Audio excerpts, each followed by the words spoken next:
Masing-masing pemimpin memiliki ciri khas dalam memerintah. Terbaru, sosok Presiden Joko Widodo dibanding-bandingkan dengan kepemimpinan Susilo Bambang Yudhoyono, ayah Agus Harimurti Yudhoyono atau AHY, saat menerima kritik. Seperti diketahui, beberapa waktu lalu Presiden Jokowi mendapatkan kritik keras dari Roky Gerung dengan kata-kata kasar. Roky Gerung pun mendapatkan kritik hingga balik dilaporkan ke polisi. Dia menyampaikan kritikan kasar kepada Jokowi melalui kanal YouTube milik Refli Harun. Hanya saja Presiden Jokowi dan anaknya yang juga merupakan wali kota Solo, Gibran Rakabuming, merespon santai kritikan Roky Gerung. Mereka menganggap hal itu hanya persoalan kecil saja. Bahkan Presiden Jokowi tidak melaporkan Roky secara hukum karena sudah mengkritiknya secara frontal dan kasar. Hal itu dikatakan oleh Menko Polhukam Mahfud MD di kantor Kemenko Polhukam Jakarta Pusat baru-baru ini. Mahfud MD pada 8 Agustus 2023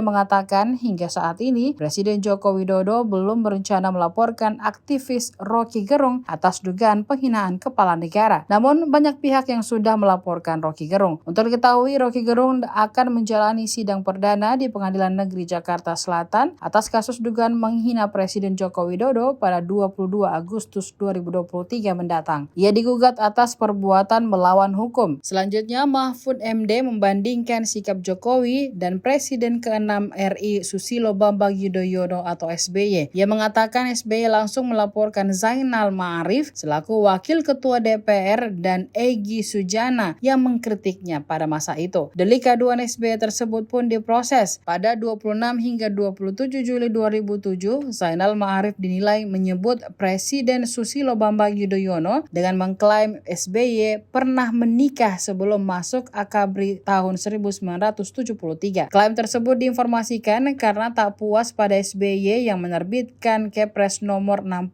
P 2007 tertanggal 9 Juli 2007 berinisial recall terhadap politikus asal Solo itu dari anggota DPR. Zainal menuding SBY dan BPR melakukan rekayasa politik untuk menyingkirkan dirinya. Ucapan Zainal juga memanaskan tensi politik kala itu. Sebagai partai penguasa, Partai Demokrat mengecam keras pernyataan Zainal. Pada 29 Juli 2007, SBY dan Ibu Negara Ani Yudhoyono melaporkan Zainal ke Polda Metro Jaya karena merasa difitnah. Pada 17 Maret 2008, Majelis Hakim Pengadilan Negeri Jakarta Pusat menjatuhkan vonis 8 bulan penjara dengan masa percobaan 1 tahun untuk Zainal.